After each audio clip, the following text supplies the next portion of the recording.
Et dans toute cette analyse aussi, on va utiliser les sims de l'Ekera. Alors, je vais juste le remontrer à l'écran ici. Donc, il a sim plusieurs spots, le spot 8, 11, 12, 15. Et tu peux accéder à son site avec le lien dans la description. Et tu peux avoir un code de réduction si tu utilises mon lien. Et qu'est-ce que c'est que ce site? C'est en fait, ça permet d'avoir des analyses précises sur des spots précis. Tu vas pouvoir retrouver les analyses que j'ai fait dans la table finale, dans mes tables finales, et tu vas pouvoir aussi regarder si dans différents cas de figure, ça va être différent. Si tu peux solve, tu peux lock aussi des ranges. Donc c'est vraiment super utile et ça va surtout nous aider ici dans la suite de notre analyse puisque ça va nous rajouter des précisions.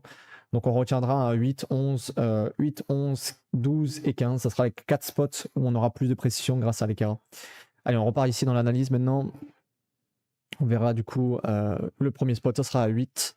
Open ici tout le temps. Ici 4 et 7, 8 et décide de défendre, je pense, en couvrant le joueur, en étant parmi les chip leaders, en tout cas en couvrant Luciano. J'aime beaucoup la défense. Ouais, ici sur un C-bet, Knighton qui a deux ses décisions, soit il peut check raise, soit il peut check call. J'aime vraiment les deux options, j'ai pas forcément de préférence. Quoique je pense que je préfère check raise, mais bon, si on se fait check jam, sûrement ça va devoir être un fold. Je pense qu'on n'aura pas forcément assez d'équité, ou en tout cas on n'aura pas forcément envie je pense qu'on a une tonne de RP qu'on s'inflige l'un l'autre, donc pourquoi pas ici d'essayer de check call. Sur cette flush in, il y a un certain joueur ici qui pourrait donc on pourrait reprendre le lead ici. J'aime bien l'option aussi de reprendre le lead. Ici il a décidé de checker.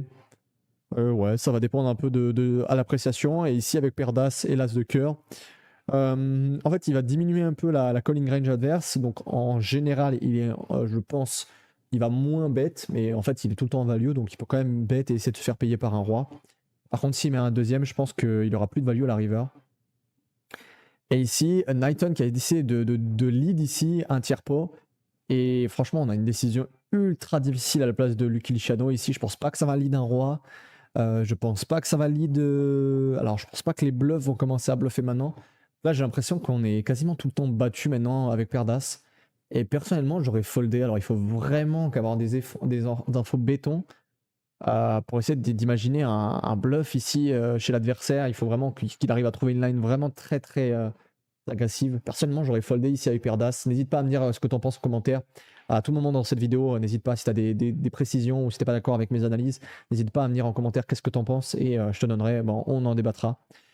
As-18 ici, 12 blind deep, il est dernier. Je pense que c'est vraiment très ok ici. Alors normalement, on n'est pas trop censé avoir de jam, enfin low jack, même dans les early positions en général. Mais cette main-là, je pense qu'elle a l'air totalement ok pour moi de faire tapis. Je pense qu'il n'y a pas